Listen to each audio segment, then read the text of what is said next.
Hello, good morning, good evening प्यारे बच्चों।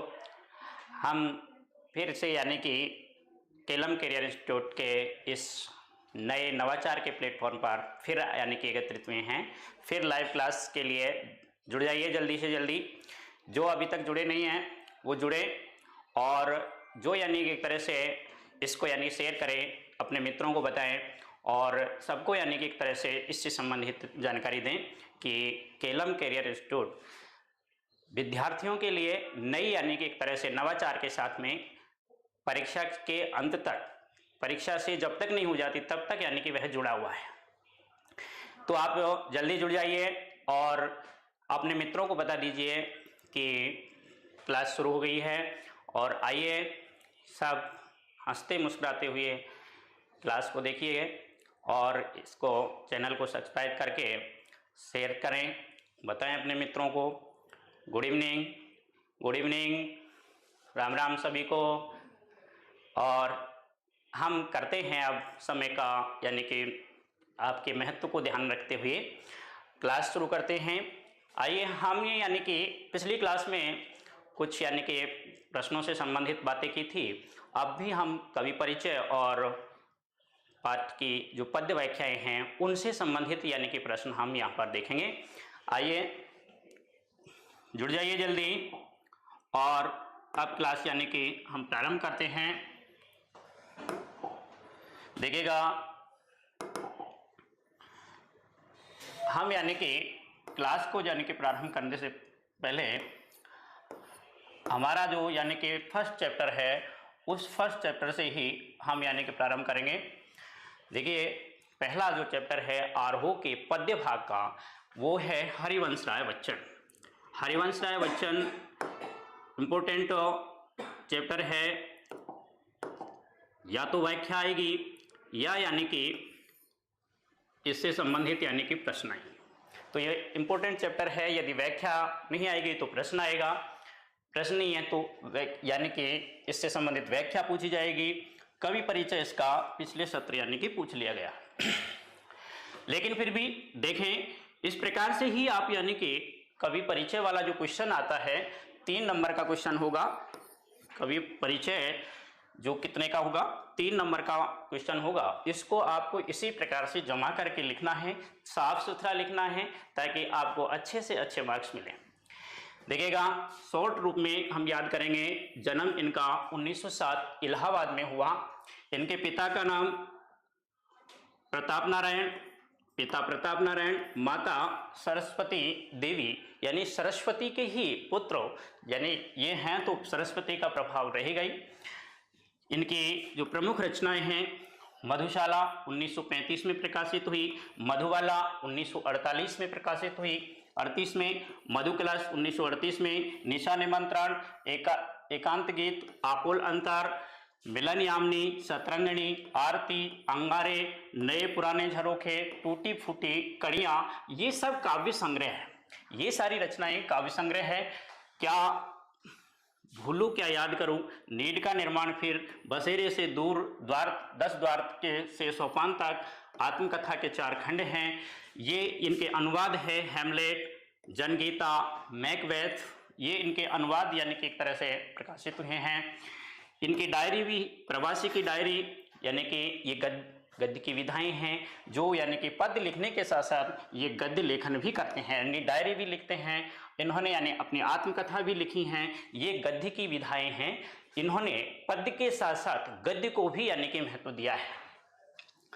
उनका पूरा वाङ्मय यानी संपूर्ण साहित्य बच्चन ग्रंथावली के नाम से 10 खंडों में प्रकाशित है। कितने खंडों में? 10 खंडों में प्रकाशित है। आपके यानी कि प्रश्न पत्र में छोटे छोटे क्वेश्चन भी आएंगे, आपको पता होना चाहिए। आपके यानी कि छोटे छोटे क्वेश्चन लगभग कितने आएंगे? 12 क्वेश्चन, वस्तुनिष्ठ क्वेश्चन आएंगे। और वस्तुनिष्ठ क्वेश्चन कवि परिचय में से और पाठ का जो सारांश है उसमें से यानी कि पूछे जाएंगे। तो इस प्रकार से जैसे कवि यह बच्चन ग्रंथावली की कितने खंडों में प्रकाशित है? तो 10 खंडों में प्रकाशित हैं। वे क्वेश्चन भी हम साथ में यानी कि पढ़ रहे हैं, उनको आप एक बार दोहरान करना है। आप पढ़ते रहे हैं साल भर। इसमें विशेष है 1966 ईस्वी में राज्यसभा के सदस्य निर्वाचित हुए। 1966 में ही सोवियत भूमि नेहरू पुरस्कार से इन्हें सम्मानित किया गया। 1969 में दो चट्टानों कृति पर साहित्य अकादमी पुरस्कार जो हिंदी क्षेत्र में दिया जाता है इनको प्राप्त हुआ। 1976 में पद्म भूषण तथा 1992 में सरस्वती पुरस्कार इन्हें प्राप्त हो चुका है। निधन इनका 2003 में मुंबई में इनका निधन हो गया। ये हरिवंश राय बच्चन जो अमिताभ बच्चन के पिता थे, इनकी यानी एक तरह से प्रमुख जो पंक्ति है, पूरब चलने के बटोही बाट की पहचान कर ले, है अनिश्चित किस जगह पर सरित गिरी गंहार मिलेंगे, है अनिश्चित किस जगह पर बाग वन सुंदर खिलेंगे। ऐसी पंक्तियां लिखने वाले ये कवि हरिवंश राय बच्चन, यानी कि रास्ते पर चलने से पहले हम अपने मार्ग की क्या कर लें, पहचान कर लें। हम किस रास्ते पर जा रहे हैं उस रास्ते की क्या कर लें, पहचान कर लें। ये इस पंक्ति का यानी कि सार है। इससे संबंधित, इस कवि से संबंधित जो हमने यानी कि हमारे जो पाठ्यक्रम में आत्म परिचय नाम से क्या है, कविता है। इस कविता में से कौन सी व्याख्या आ सकती है वो यानी कि हम इंपोर्टेंट लेकर के आए हैं। देखिएगा यहां पर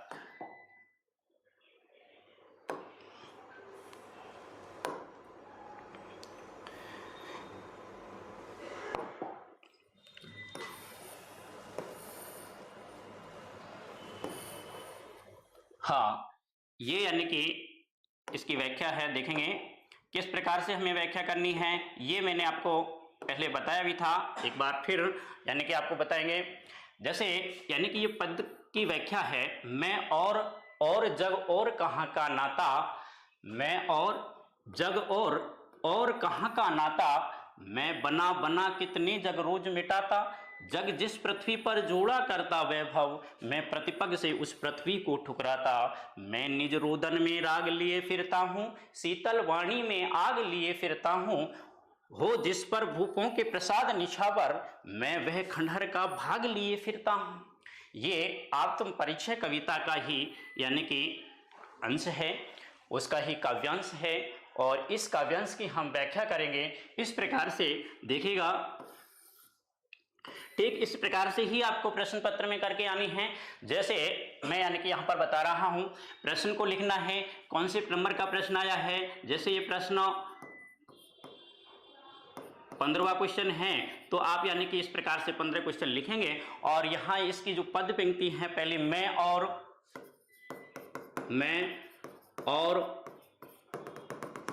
इस प्रकार से यानी कि इस सारी व्याख्या के बारे में यानी कि लिख देंगे, डैश लगा देंगे। और यानी कि लिए फिरता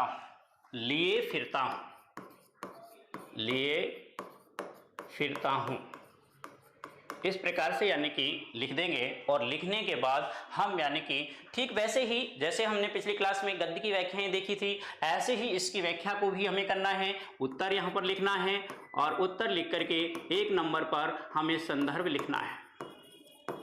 संदर्भ में हमें लिखना चाहिए कि ये जो व्याख्या है, ये जो काव्यांश है, हमारी पाठ्यपुस्तक की किस भाग से लिया गया है, कहां से यानी कि यह उद्धृत है। हम यानी कि इसमें लिखेंगे प्रस्तुत काव्यांश हमारी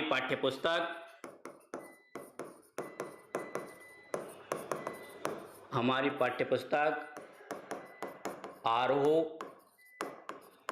भाग 2 के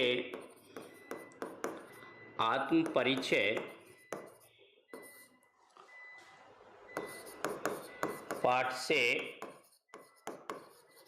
उद्धृत है। इसके कवि हरिवंश राय बच्चन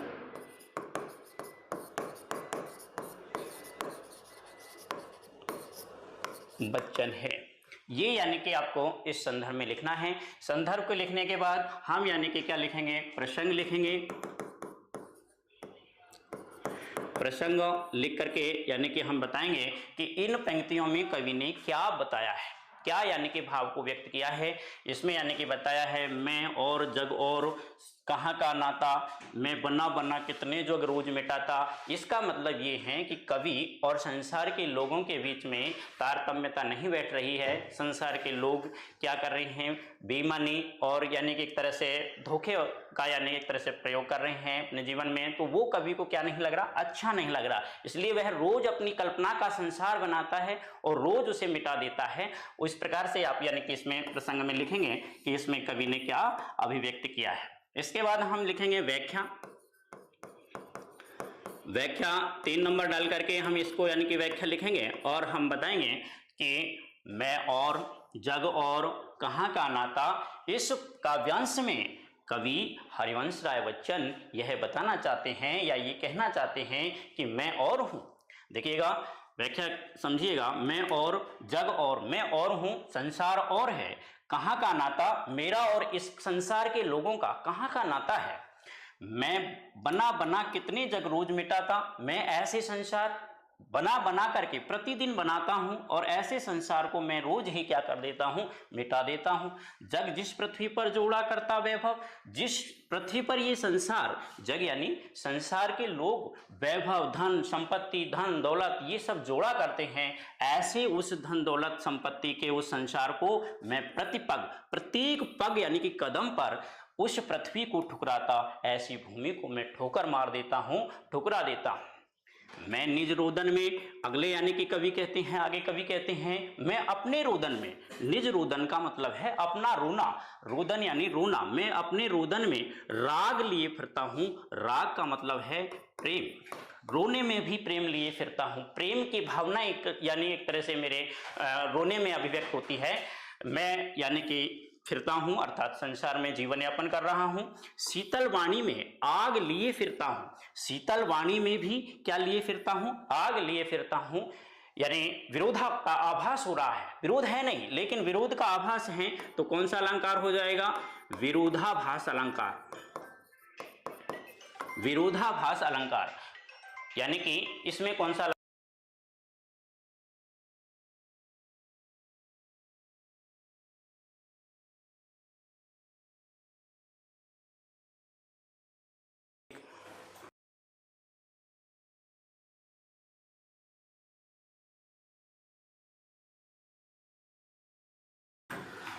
हाँ, तो यहाँ यानी कि शीतल वाणी में आग लिए फिरता हूं। शीतल वाणी में भी आग को लिए कैसे फिर सकते हैं, इसके कारण यहाँ पर किसका आभास हो रहा है, विरोधाभास अलंकार है, विरोध का आभास हो रहा है। शीतलता और आग दोनों यानी कि एक दूसरे के विपरीत हैं, लेकिन कवि ने यहाँ इस प्रकार से कहा है कि मैं शीतल वाणी यानी कि मैं अपने स्वभाव से सरल हूं, सीधा हूं, यानी कि बिल्कुल शांत स्वभाव का हूं, लेकिन मेरे भाव और विचारों में क्रांति की आग है, ज्वाला है, प्रेम की ज्वाला है, उसको मैं लेकर के अपने संसार में जी रहा हूं। हो जिस पर भूपों के प्रसाद, भूप यानी होता है राजा, भूप यानी राजा, राजा यानी कि राजाओं के प्रसाद यानी कि महल, प्रसाद यानी महल, महलों पर यानी कि निछावर कर देता हूं, भूपों के प्रसाद पर यानी कि क्या कर देता हूं, निछावर कर देता हूं। मैं वह खंडहर का भाग लिए फिरता हूं, खंडहर यानी अपने प्रेम को कहा है। कवि का जो अपना प्रेम है, अपने प्रिया के प्रति जो प्रेम है, उस प्रिया के खंडहर टूटे फूटे जो प्रेम को यानी कि उसने कहा है कि मैं उस प्रेम के ऊपर भूपों के प्रसादों को भी नौछावर कर सकता हूं, त्याग सकता हूं। तो इस प्रकार से आपको ये क्या लिखनी है, व्याख्या लिखनी है। कम से कम एक पेज आपका यानी लिखें और उसके बाद में आपको यानी कि लिखना है शब्दार्थ। इस प्रकार से आप यानी कि अगले यानी 3 नंबर लिखने के बाद यानी चौथे नंबर पर आप लिखेंगे क्या, शब्दार्थ लिखेंगे। और शब्दार्थ में आप इसमें से कोई भी शब्द छांट लेंगे, जैसे जग, जग यानी क्या है, संसार, और रोज मिटाता, रोदन यानी होता है रोना। इस प्रकार से यानी कि हमें लिखना है। और ये लिख लेंगे शीतल यानी कि शांत स्वभाव का, वाणी यानी कि अपनी बोली, प्रसाद यानी महल, निछावर यानी कि त्यागना। इस प्रकार से यानी खंडहर यानी कि खंडहर टूटे फूटे अवशेष, यानी इस प्रकार से ये शब्द यानी कि यहाँ पर लिख देंगे। और उसके बाद में 5वें नंबर पर हम लिखेंगे विशेष। विशेष में हम यानी कि लिखेंगे, इसमें खड़ी बोली का प्रयोग किया गया है। खड़ी बोली का प्रयोग किया गया है। इसमें यानी कि ये यानी मुक्त छंद है, मुक्त छंद का प्रयोग किया है। इसमें विरोधाभास का प्रतीत हुआ है। शीतलवाणी में आग लिए फिरता हूँ, तो विरोधाभास अलंकार है, किसमें है? शीतलवाणी में। पंक्ति लिख सकते हैं, शीतलवाणी में आग लिए फिरता हूँ, इस पंक्ति में क्या है? विरोधाभास अलंकार है। और इसमें यानी कि बना बना में पुनरुक्ति प्रकाश अलंकार है। जब एक ही शब्द दो बार आए और दोनों बार उसका अलग अलग अर्थ हो, तो वहां कौन सा अलंकार होता है? यमक अलंकार होता है। लेकिन जब दोनों बार ही उसका एक ही अर्थ हो, तो वहां पुनरुक्ति प्रकाश अलंकार होता है। पुनरुक्ति प्रकाश अलंकार होता है।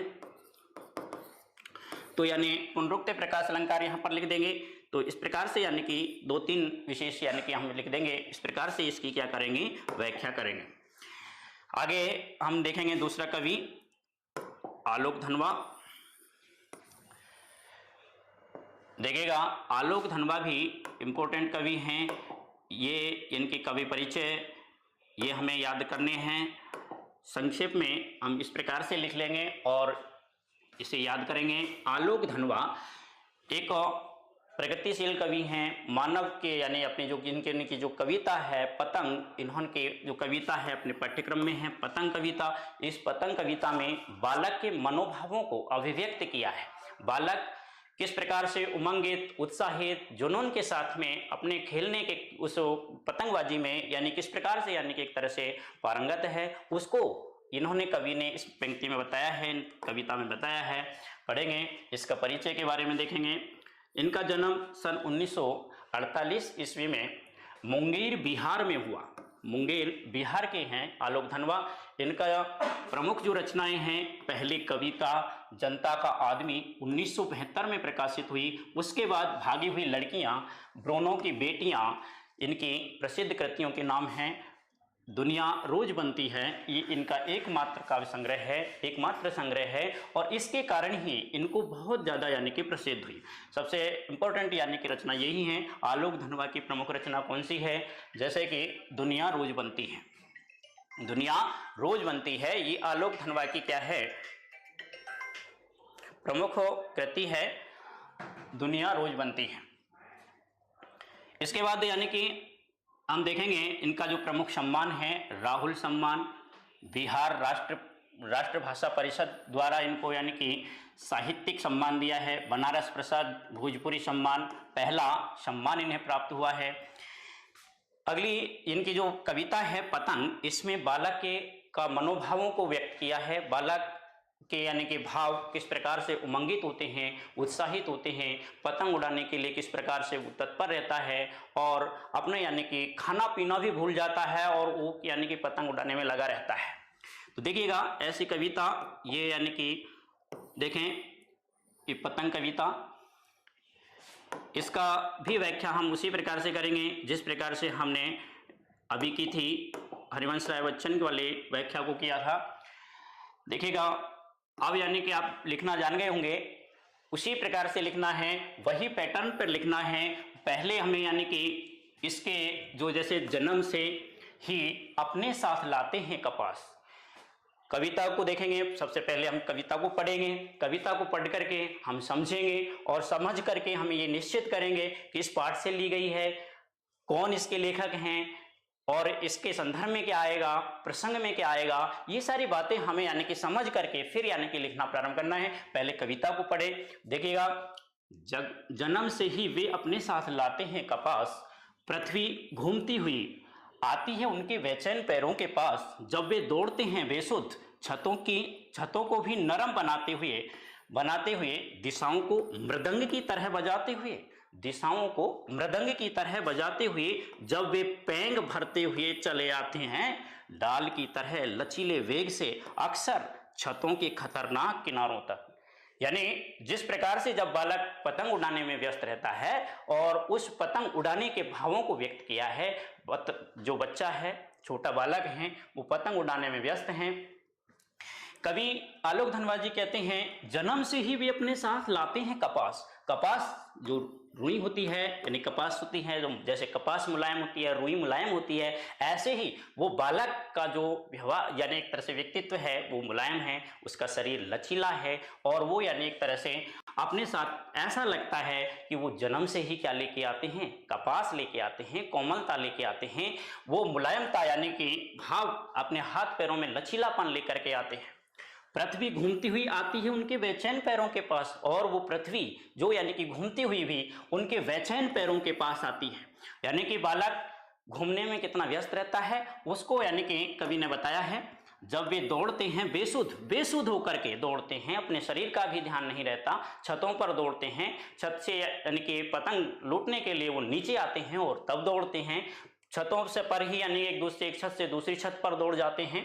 तो यानी बेसुध होकर के बिना शरीर का सुध बुध खोए हुए वो यानी कि उस पतंग को लूटने में, पतंग उड़ाने में व्यस्त है, छतों को भी नरम बनाते हुए। अब छत नरम थोड़ी बनती है, लेकिन कवि के यानी कि भाव हैं कि वो यानी कि जो दौड़ रहा है बालक वो किस प्रकार से दौड़ रहा है, ऐसा लग रहा है उसे कि वो छत भी जो कठोर है वो भी क्या है, नरम बन रही है, नरम यानी गद्दा हो, इस प्रकार से यानी कि वह दौड़ रहा है दिशाओं को मृदंग की तरह बजाते हुए। और मृदंग क्यों कहा, मृदंग एक क्या है, वाद्य यंत्र है, जिस प्रकार से मृदंग की जो ध्वनि आती है उसी प्रकार से जब वो छतों पर दौड़ते हैं, एक छत से दूसरी छत पर दौड़ जाते हैं, एक छत पर यानी एक मकान से दूसरे मकान पर चले जाते हैं, तो ऐसे उनके कूदने से, उनके एक छत से दूसरी छत पर लांघने से वो मृदंग की तरह उनके कूदने की आवाज आ रही है। जब वे पेंग भरते हुए चले आते हैं, पेंग यानी होता है कदम, वो कदम भरते हुए, वो झूलते हुए से, वो हल यानी कि मस्ती के साथ में जब वो आते हैं, चलते हुए आते हैं, डाल की तरह लचीले वेग से, जिस प्रकार से डाल पेड़ की जो ढाली होती है वो झुक जाती है, लचीला वेग के कारण यानी कि वो झुक जाती है अक्सर, ऐसी प्रकार से बालक भी उस पतंग उड़ाते उड़ाते यानी कि बिल्कुल झुक गए हैं, बिल्कुल यानी कि उसके पतंग की तरफ झुक रहे हैं, पतंग खींचते, डोरी को खींचते हैं, तो तब यानी कि एक तरह से उनका जो वेग है, कितनी तीव्रता है, कितनी स्फूर्ति है, कितना उत्साह है, वो सारा यानी कि कवि इसमें बताना चाहता है। छतों के खतरनाक किनारों तक, और वह पतंग उड़ाते उड़ाते छतों के खतरनाक किनारों तक भी पहुंच जाता है, अपने गिरने का भी उसे होश नहीं रहता। इस प्रकार से यानी कि इसमें पतंग जो कविता है वो पतंग कविता कवि ने बताई है आलोक धनवा जी ने। इसकी व्याख्या हम इसी प्रकार से करेंगे, जैसे यानी कि हमने लिख लिया सबसे पहले जन्म से ही। प्रश्न नंबर ठीक से लिखने हैं, प्रश्न नंबर साफ सुथरे लिखने हैं, ताकि यानी कि उसे देख करके, जैसे 12वां क्वेश्चन है तो 12 नंबर, और इसकी व्याख्या लिखी जन्म से ही इस प्रकार से लगा देंगे, और लिखेंगे लास्ट में किनारों तक।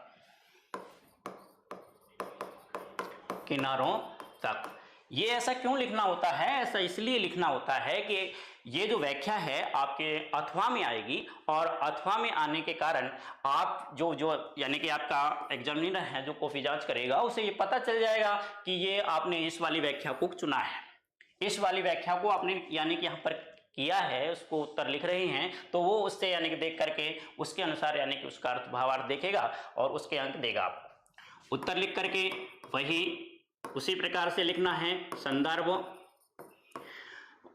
प्रसंग, उसके बाद व्याख्या, उसके बाद शब्दार्थ, और उसके बाद में लिखना है विशेष। विशेष में इस प्रकार से यानी कि आप लिख देंगे, इस प्रकार से आप यानी कि पहले संदर्भ लिखें, संदर्भ में वही लिखना है कहां से लिए गए, प्रस्तुत पद्यांश हमारी पाठ्यपुस्तक आरोह भाग 2 से उद्धृत हैं, पतंग कविता से उद्धृत हैं। इसके कवि या इसके रचयिता आलोक धनवा है। ये जो दो बातें हैं हमने संदर्भ में लिखी, प्रसंग में लिखी, इसमें यानी कि आलोक धनवा जी ने बालक की पतंग उड़ाते समय दौड़ने का वर्णन किया है, वो किस प्रकार से पतंग उड़ाते समय दौड़ता है, एक छत से दूसरी छत पर चला जाता है, छतों को यानी कि बिल्कुल नरम समझता है, बिल्कुल कोमल समझता है, बिल्कुल यानी एक तरह से कपास की तरह, यानी बिल्कुल मुलायम लचीले वेग के साथ में वो एक छत से दूसरी छत पर दौड़ जाता है। तो इस प्रकार से ये प्रसंग आप लिखेंगे, पतंग उड़ाने का प्रसंग है। और व्याख्या में आप करेंगे ही व्याख्या जिस प्रकार से मैंने बताई अभी। शब्दार्थ में हम इनमें से शब्द छांट लेंगे, जैसे कि लिख लिया इसमें कपास। कपास क्या है? कपास है, रुई है, जिसको यानी कहें बेसुध, यानी जिस शरीर की बेसुध भूल जाए, सुध बुध भूल जाए। मृदंग एक प्रकार का वाद्य यंत्र है, तो इसको यानी कि लिखेंगे। तो इस प्रकार से यानी कि हम ये शब्दार्थ लिख देंगे और शब्दार्थ लिख करके फिर विशेष लिख देंगे। जैसे इन पे यानी कि एक तरह से क्या किया गया है, मानवीकरण अलंकार है। मानवीकरण पतंग के और प्रकृति का चित्रण है, तो इस कारण पूरा यानी इसमें क्या है, मानवीकरण अलंकार है, खड़ी बोली है और अनुप्रास अलंकार है। अनुप्रास अलंकार में क्या होता है? अनुप्रास अलंकार में वर्ण की आवृत्ति होती है। एक ही वर्ण दो या दो से अधिक बार आवृत हो जाए वहां अनुप्रास अलंकार होता है। प्रत्येक पद की पंक्ति में यानी अनुप्रास अलंकार होता ही है। तो इस प्रकार से आप यानी इस प्रकार से यहाँ आप अनुप्रास अलंकार लिख सकते हैं। तो ये इसकी व्याख्या हो गई। अगला चैप्टर देखेंगे हम, कुंवर नारायण। कुंवर नारायण का परिचय देखिएगा। कुंवर नारायण भी इंपॉर्टेंट है। कुंवर नारायण का परिचय भी आपको याद करना है, इंपॉर्टेंट है। देखें, इनका जन्म 19 सितंबर 1927 को उत्तर प्रदेश में हुआ। अधिकांश जो कवि हैं, हिंदी के जो कवि हैं, उनका जन्म उत्तर प्रदेश में होता है। प्रमुख रचनाएं चक्रव्यूह 1956 में प्रकाशित हुई। परवेश, हम तुम, अपने सामने, कोई दूसरा नहीं, इन दिनों, ये सब क्या है? काव्य संग्रह है। ये काव्य संग्रह है। आत्मजयी प्रबंध काव्य है। काव्य दो प्रकार के होते हैं। काव्य दो प्रकार के होते हैं, प्रबंध काव्य और मुक्ता काव्य।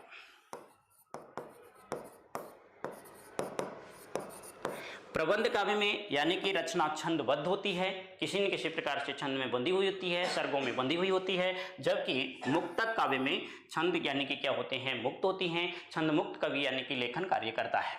तो इस प्रकार से ये छंद मुक्त रचना होती है। आगे हम देखेंगे, ये प्रबंध काव्य आत्मजयी हैं और आकारों के आसपास कहानी संग्रह है। ये कहानी का संकलन है, इन्होंने किया है। आज और आज से पहले समीक्षा है, यानी कि तुलना की है इन्होंने। मेरे साक्षात्कार सामान्य रचना है। साक्षात्कार एक गद्य की विधा है, तो वो इन्होंने यानी सामान्य रचना के रूप में इसे लिखा है। हमें प्रमुख रूप से ये जो काव्य संग्रह है इन्हें याद रखना है। जैसे हम इनको इस प्रकार से याद कर सकते हैं, सभी रचनाएं हमें यानी कि इधर उधर हो जाती है और उनको हम इस प्रकार से जोड़ें कि वो हमें एक अच्छी तरह याद हो जाएं। जैसे परवेश, हम तुम, अपने सामने, कोई दूसरा नहीं, इन दिनों। परवेश, हम तुम, अपने सामने, कोई दूसरा नहीं, इन दिनों। इस प्रकार से आपने याद कर लिया तो ये सारी रचनाएं आपकी जो काव्य संग्रह की रचनाएं हैं वो याद हो गई आपको। और आत्मजयी प्रबंध काव्य है, इस प्रकार से आप याद कर सकते हैं।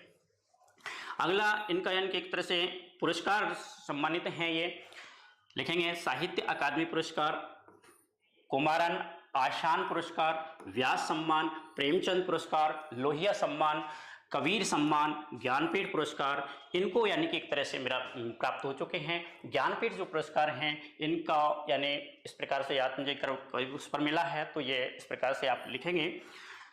इसके बाद में हमारे जो पाठ्यक्रम में इनकी जो कविता है, कविता के बहाने, हमारे पाठ्यक्रम में है, जो इन दिनों काव्य संग्रह से ली गई है। इन दिनों काव्य संग्रह का नाम है इन दिनों। देखो यहाँ पर इन दिनों काव्य संग्रह से ये कविता का अंश लिया गया है। ये कविता हमारे पाठ्यक्रम में ली गई है, काव्य संग्रह से ली गई है।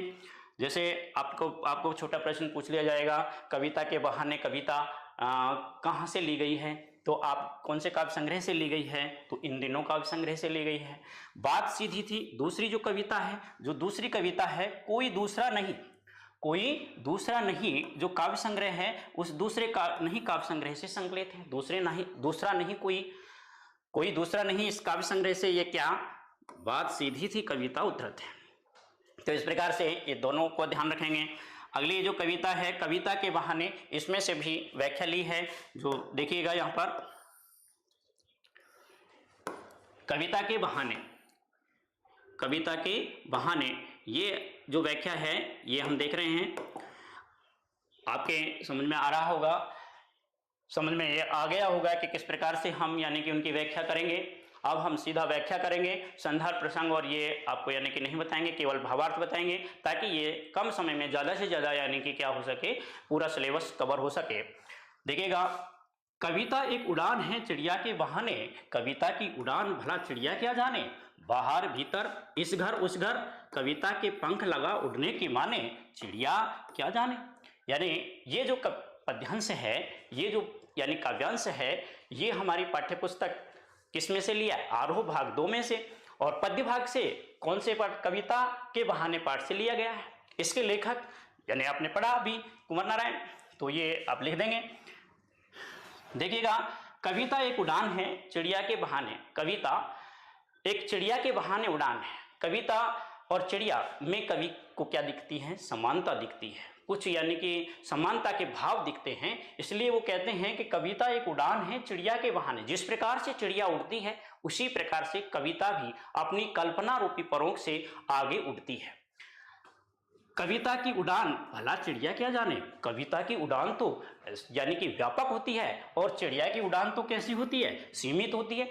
चिड़िया की उड़ान को भला यानी कि एक तरह से वो कविता की उड़ान को भला चिड़िया क्या जान सकती है, बाहर भीतर इस घर उस घर, कविता यानी कि सारे विश्व में फैली हुई है, कविता की उड़ान तो सारे विश्व तक है, जबकि चिड़िया की उड़ान तो इस घर से उस घर तक हो सकती है। कविता के पंख लगा उड़ने की माने, चिड़िया क्या जाने, और कविता के पंख लगा, कविता तो कल्पना रूपी पंखों से सारे संसार तक उड़ती है, सब जगह यानी कि पहुंच जाती है, जबकि जो चिड़िया है उसका क्षेत्र तो क्या होता है, सीमित होता है। चिड़िया का क्षेत्र तो क्या है, ये सीमित है, और जबकि ये कविता है इसका क्षेत्र तो विस्तृत है, बड़ा है। तो इस प्रकार से ये यानी कि कविता की व्याख्या करें। आगे जो दूसरी कविता है, बात सीधी थी पर, जो दूसरी कविता उसको की ये व्याख्या है, बात सीधी थी पर एक बार भाषा के चक्कर में जरा टेढ़ी फंस गई। आपको याद आ रहा होगा, बात तो सीधी थी पर एक बार भाषा के चक्कर में जरा टेढ़ी फंस गई। ये कवि की ये इस कविता से उद्धृत है। उसे पाने की कोशिश में भाषा को उल्टा पलटा, तोड़ा मरोड़ा, घुमाया फिराया कि बात बने, या तो बने या फिर भाषा से बाहर आए, लेकिन इससे भाषा के साथ साथ बात और भी पेचीदा होती चली गई। पेचीदा यानी कि कठिन होती चली गई, पेचीदा कठिन होती चली गई, यानी बात सीधी थी। इसमें कवि ने ये यानी कि इस कविता में कवि ने ये बताया है कि जो कवि है अपनी सीधी सपाट जो बात है उसको कहने के बजाय अपना यानी उच्च वर्चस्व दिखाने के उसमें तुलना में जो यानी प्रतिस्पर्धा की होड़ में अपने ऐसे शब्दों का प्रयोग करता है जिसके कारण वो क्लिष्ट बन गई है। बात बिल्कुल सीधी है, सीधी सपाट भाषा है, सीधी सपाट बात को कहना है, वो यानी कि न कह करके वो ऐसा क्लिष्ट यानी कि बात हो गई है, ऐसा क्लिष्ट यानी कि वो बोल रही है।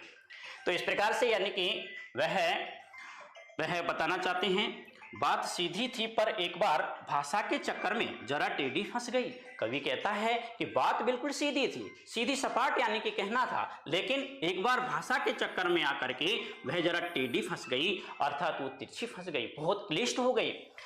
उसे पाने के लिए उसकी कोशिश में कि बात बने, उस बात को बनाने के लिए कवि क्या कहता है, उसे पाने की कोशिश में भाषा को उल्टा पलटा, यानी कि जब कविता बनती है तो भाषा को जोड़ने में, शब्दों को जोड़ने में कवि को बहुत यानी कि परिश्रम करना होता है, शब्दों को काट छांटना पड़ता है। तो उस प्रकार से वह परिश्रम करता है, कोशिश करता है कि भाषा को वह उलटता है, पलटता है, तोड़ता है, मरोड़ता है, घुमाया फिराया, उसको घुमाता है, एक शब्द को आगे से उठाकर पीछे रखता है, पीछे से उठाकर आगे रखता है, फिर भी शब्द नहीं बनता है। तो इस प्रकार से वह भाषा को तोड़ता घुमाता फिरता है कि बात या तो बने या फिर भाषा के से बाहर आए, लेकिन इससे भाषा के साथ साथ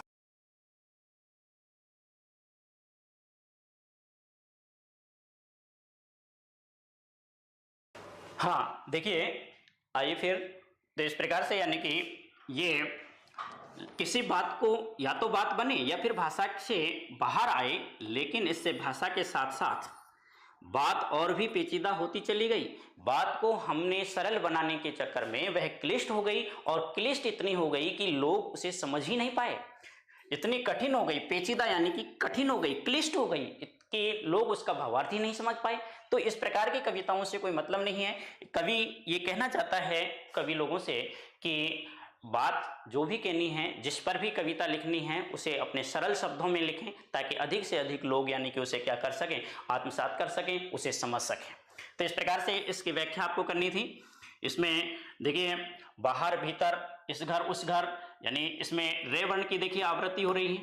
तो यहाँ यानी कि अनुप्रास अलंकार है, अनुप्रास अलंकार है। जैसे उल्टा पलटा, टे वर्ण के यानी कि अंत में आवृत्ति है, तो अंत्यानुप्रास अलंकार है, अंत में वर्ण आ रहा है। बात और भी पेचीदा होती चली गई, तो यहाँ किसी एक वर्ण की आवृत्ति है तो वहाँ अनुप्रास अलंकार है। तो इस प्रकार से यानी कि हम अलंकारों के बारे में लिख सकते हैं। और ये यानी कि हम आगे देखेंगे। अब ये पूरा हो गया। आगे अगली व्याख्या हम देखेंगे रघुवीर साहे की। रघुवीर साहे भी यानी कि परिचय उसका भी इम्पोर्टेंट है, आपको याद करना है। रघुवीर साहे का जो परिचय है, इसका जो जन्म है, जन्म 1929 लखनऊ उत्तर प्रदेश में हुआ। इनके प्रमुख रचनाएं अज्ञे द्वारा संपादित दूसरा सप्ताह 1951, यानी कि सच्चिदानंद हीरानंद वात्स्यायन अज्ञे जो कवि हैं, उन्होंने इन कवियों का 7 कवियों का क्या बनाया, एक संकलन बनाया और उनमें उन कवियों की रचनाओं को प्रकाशित किया। तो ये यानी कि इन्होंने जो प्रयोगवाद प्रारंभ किया, प्रयोगवाद 1943 से यानी कि पहला यानी कि सप्तक आता है, उसके बाद फिर यानी कि 51 में दूसरा सप्तक आता है, फिर 59 में। इस प्रकार से यानी कि ये सप्तक हैं जो हिंदी साहित्य में होता है। आपको इनसे कोई मतलब नहीं है। आपको तो ये केवल इतना ही याद रखना है कि ये दूसरे सप्तक के कवि हैं। दूसरे सप्तक के प्रमुख कवियों में यानी कि किसका नाम आता है, रघुवीर साहे का आता है। तो ये रघुवीर साहे दूसरे सप्तक जो 1951 में प्रकाशित हुआ, आरंभिक कविताएं, महत्वपूर्ण काव्य संकलन, सिद्धियों पर धूप में, आत्महत्या के विरुद्ध, हंसो हंसो जल्दी हंसो, ये इनकी प्रमुख रचनाएं हैं जो इनकी यानी कि बहुत ज्यादा ख्याति प्राप्त रचनाएं हैं। इन रचनाओं के साथ साथ, कवि होने के साथ साथ ये पत्रकार भी थे। पत्रकारिता में भी इनका विशेष योगदान है। जैसे कि ऑल इंडिया रेडियो के हिंदी समाचार विभाग से संबंध रहे। फिर हैदराबाद से निकलने वाली पत्रिका कल्पना, उसके बाद दैनिक नवभारत टाइम्स और दिनमान से संबद्ध रहे, यानी कि इनमें संपादन का काम किया, इनमें यानी कि एक पत्रकारिता का काम किया। तो इस प्रकार से ये इन पत्रिकाओं से जुड़े रहे। सम्मान इनको मिला साहित्य अकादमी पुरस्कार इन्हें प्राप्त है। निधन इनका 1990 में दिल्ली में हो गया। इस प्रकार से यानी कि शॉर्ट तरीके से हमें नोट्स बनाते हुए इन नोट्सों को यानी कि पढ़ना है। हम बहुत बड़ा विस्तृत नहीं पढ़े, पहले पढ़ लिया है, अब हम शॉर्ट सारगर्भित यानी कि उसमें रूप में पढ़ेंगे। हमारे जो पाठ्यक्रम है, उस पाठ्यक्रम में कविता है कैमरे में बंद अपाहिज। इनकी जो कविता है कौन सी है, कैमरे में बंद अपाहिज। कैमरे में बंद अपाहिज कविता लोग भूल गए हैं काव्य संग्रह से ली गई है। ये कैमरे में बंद जो अपाहिज कविता है किससे ली गई है, लोग भूल गए हैं, ये काव्य संग्रह से ली गई है। आपके छोटा प्रश्न आ जाएगा, कैमरे में बंद अपाहिज कविता किस काव्य संग्रह से ली गई है, तो आप यानी उत्तर लिखेंगे लोग भूल गए हैं। तो इस प्रकार से ये छोटे प्रश्न आएंगे। कैमरे में बंद अपाहिज कविता सीधी है, बिल्कुल सरल है। एक यानी कि अपाहिज को कैमरे के सामने लाया जाता है और उससे जो यानी कि मीडिया वाले हैं, जो पत्रकार हैं, वो उनसे बेहुदे प्रश्न करते हैं कि आप अपाहिज हैं, आपको दर्द होता है। इस प्रकार के प्रश्न उससे किए जाते हैं। इस कविता में कवि रघुवीर साहे ने ये व्यंग्य किया है कि पत्रकारिता अपने मूल कर्तव्य को छोड़ करके केवल पैसे के लिए यानी कि वो काम करने लग गए हैं। केवल उनका यानी कि एक तरह से शोषण होने लगा है, वो शोषण करने लगे हैं। केवल करुणा का भाव उनके अंदर नहीं है, मानवीयता का भाव नहीं है, मानवीयता का भाव उनमें नहीं रहा। वो यानी कि जो अपाहिज हैं उसको यानी कि पर्दे पर क्या कर रहे हैं, बेच रहे हैं। उससे यानी कि इस प्रकार से प्रश्न पूछे जाते हैं कि आप विकलांग है, आपको दर्द होता होगा, आप जानते होंगे, याद आ रहा होगा आपको, कविता पढ़ाई है, एक बार पढ़ने से बिल्कुल सीधी सरल यानी कि इसकी भाषा है और आप इसको यानी कि पढ़ सकते हैं। देखिएगा आगे हम चलते हैं।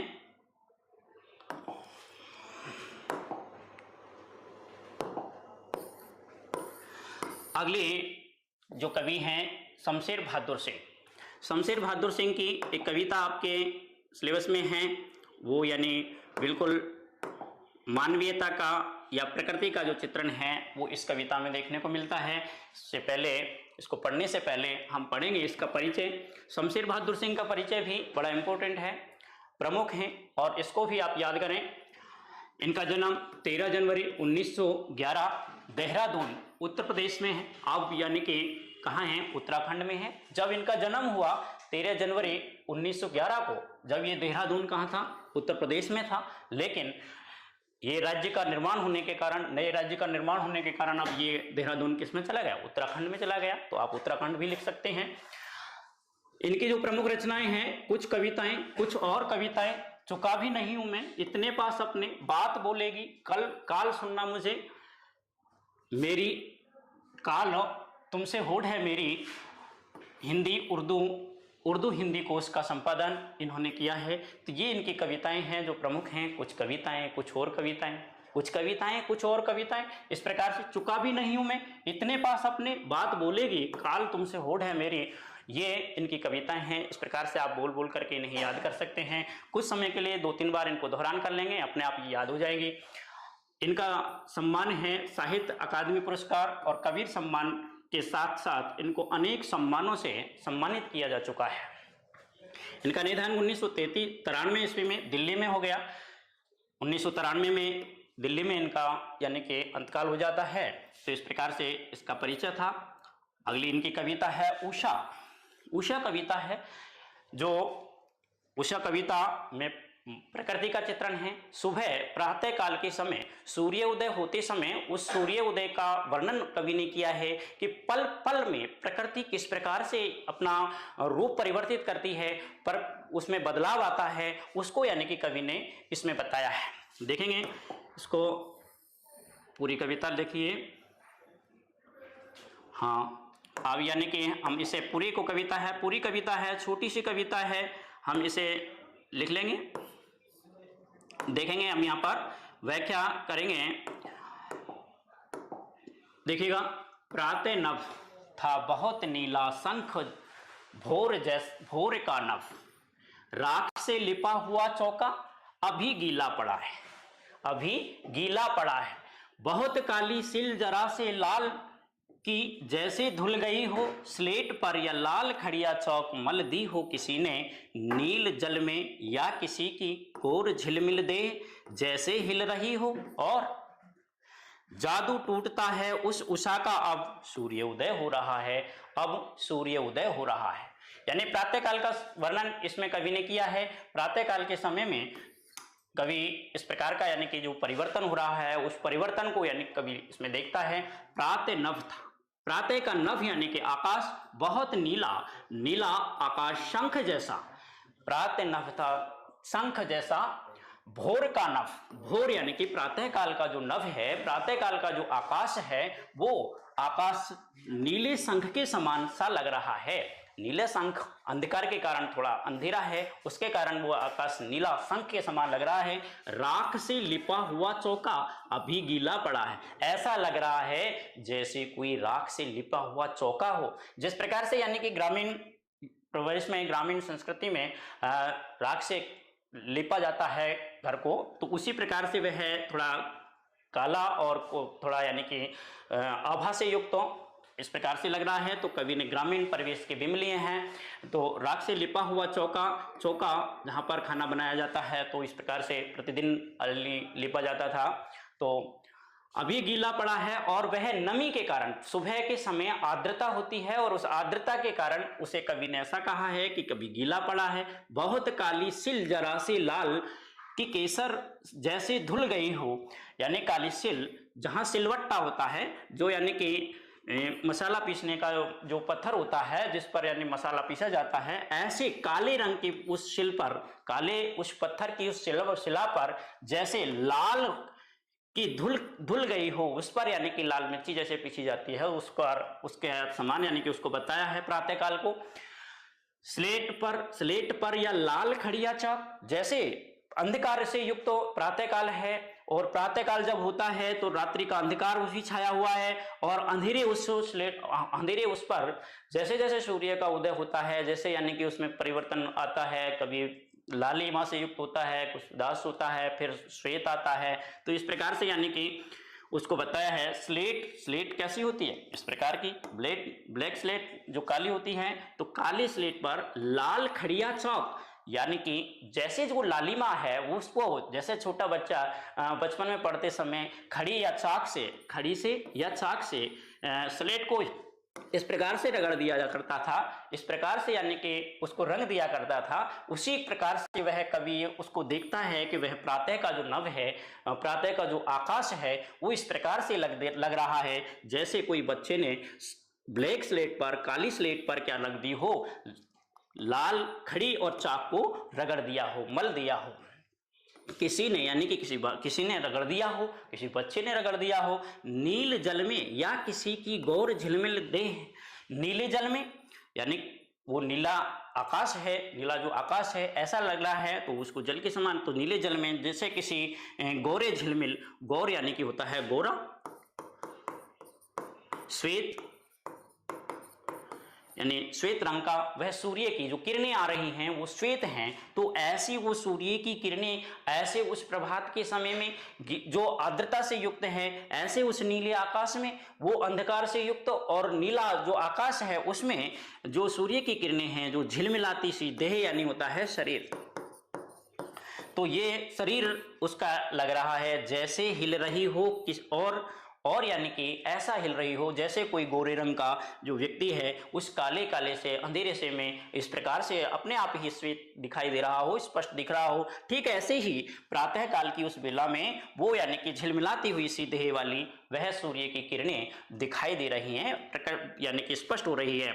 जादू टूटता है उषा का, और उस जब सूर्य का उदय हो जाता है तब तो वो उषा जो प्रातः काल की जो वेला है, प्रातः काल की जो समय है, उस समय का जो परिवर्तन आ रहे थे, बार बार परिवर्तन आ रहे थे, उस परिवर्तनों में अब यानी कि एक तरह से क्या हो गया है, अब बंद हो गए हैं वो, यानी परिवर्तन आना बंद हो गए हैं और सूर्य उदय हो गया है।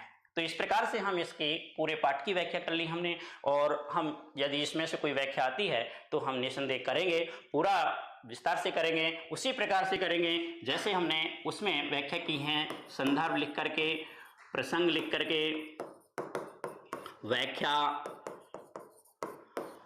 शब्दार्थ, विशेष, इसमें इस प्रकार से बना करके आप लिखेंगे। तो इस प्रकार से इन पांचों बिंदुओं में आपको व्याख्या लिखनी है, पूरा स्पष्ट लिखना है, साफ सुथरा लिखना है, और इस प्रकार से आपको इस प्रश्न को करना है, छोड़ना नहीं है प्रश्न। देखिएगा आगे देखते हैं हम सूर्यकांत त्रिपाठी निराला। सूर्यकांत त्रिपाठी निराला भी प्रमुख कवियों में से आते हैं। सूर्यकांत त्रिपाठी निराला आपको याद आ रहा होगा किस काल के कवि हैं, छायावाद। मैंने आपको जब यानी इस प्रकार से पढ़ाया था क्लास में तो आपको बताया था कि छायावाद काल है, और वह छायावाद जो काल है उस छायावाद काल के ये प्रमुख स्तंभ माने जाते हैं। सूर्यकांत त्रिपाठी निराला, नाम ही निराला है, काम भी इनका निराला है, जैसे इनका नाम है वैसा काम है, तो ये यानी छायावाद के स्तंभ माने जाते हैं, छायावाद के प्रमुख कवि, छायावाद के प्रमुख कवि हैं। इनके अलावा, निराला के अलावा यानी कि सुमित्रानंदन पंत, जयशंकर प्रसाद और महादेवी वर्मा,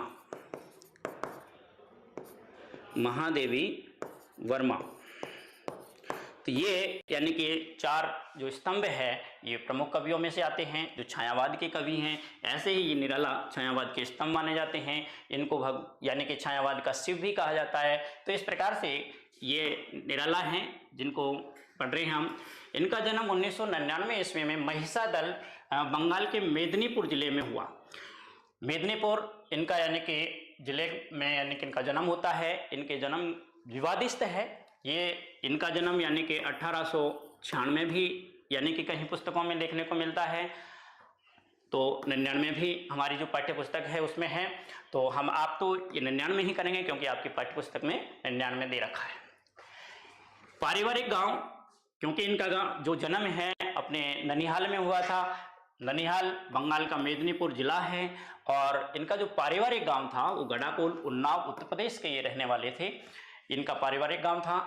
इनके प्रमुख रचनाएं अनामिका, परिमल, गीतिका, बेला, नए पत्ते, अणिमा, तुलसीदास, कुकुरवत्ता इनके काव्य संग्रह हैं। चतुरी चमार, प्रभावती, बिल्लेश्वर का बकरिया, छोटी की पहाड़ पकड़, काले कारनामे इनकी गद्य रचनाएं हैं। इनके 8 खंडों में निराला रचनावली प्रकाशित है, यानी संपूर्ण रचनाओं को इन्होंने 8 खंडों में प्रकाशित हुई है। कितने खंडों में प्रकाशित हुई? 8 खंडों में इनकी संपूर्ण रचना प्रकाशित हैं।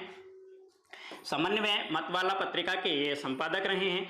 इन पत्रिकाओं के ये संपादक भी रहे हैं, अर्थात ये पत्रिका ये खुद निकालते थे। इनका निधन सन 1961 ईस्वी में इलाहाबाद में हो गया।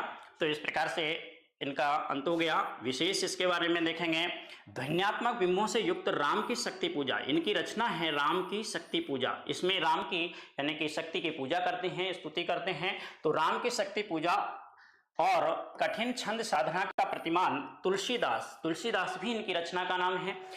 उस तुलसीदास में क्या लिखा है? कठिन छंद साधना, कठिन छंदों का यानी कि प्रयोग इन्होंने किसमें किया है? तुलसीदास में किया है। तो दूसरी तरफ देसी टटके के शब्दों का सौंधापन लिए कुकुरवत्ता, रानी और कानी, महंगा रहा जैसी कविताएं भी इन्होंने लिखी हैं।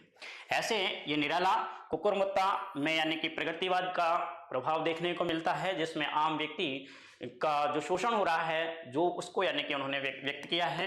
तो इस प्रकार से ये इनकी प्रमुख रचनाएं थी। बादल राग कविता अनामिका में, जो अनामिका इनका काव्य संग्रह है, इस अनामिका में 6 खंडों में प्रकाशित है। ये जो बादल राग कविता हमारे पाठ्यक्रम में है, ये बादल राग कविता इनकी जो अनामिका काव्य ग्रंथ है उस काव्य ग्रंथ से ली गई है। उस काव्य ग्रंथ में कितने खंडों में है? ये 6 खंडों में, यानी बहुत लंबी कविता है। उसका एक भाग, एक यानी कि पैराग्राफ यानी हमारे यहाँ पाठ्यक्रम में लिया है। उसका 6ठा खंड, कौन सा खंड लिया है? 6ठा खंड, याद होना चाहिए बिल्कुल। 6 खंडों में से 6ठा खंड है। कुल कितने खंड हैं? 6 खंड हैं और 6ठा खंड हमारे पाठ्यक्रम में लिया है। लघु मानव, आम आदमी के दुख से त्रस्त कवि यहाँ बादल का आह्वान क्रांति के रूप में कर रहा है, यानी कि ये क्रांति के रूप में बादल पर आरोप करते हैं, यानी क्रांति के रूप में बादल को आमंत्रित करते हैं। क्योंकि विप्लव रवने से छोटे ही हैं शोभा पाते, किसान मजदूर की आकांक्षा बादल को नव निर्माण के रागों के रूप में पुकार रही हैं। किसान जो शोषित हैं, जो मजदूर वर्ग हैं, जो शोषित हैं, जो क्रांति का आह्वान कर रहे हैं कि क्रांति आनी चाहिए, परिवर्तन आना चाहिए। तो ये इनके कविताओं के प्रमुख कविताएं हैं। देखिएगा आगे इसमें यानी हम लेंगे इसकी जो कविता है,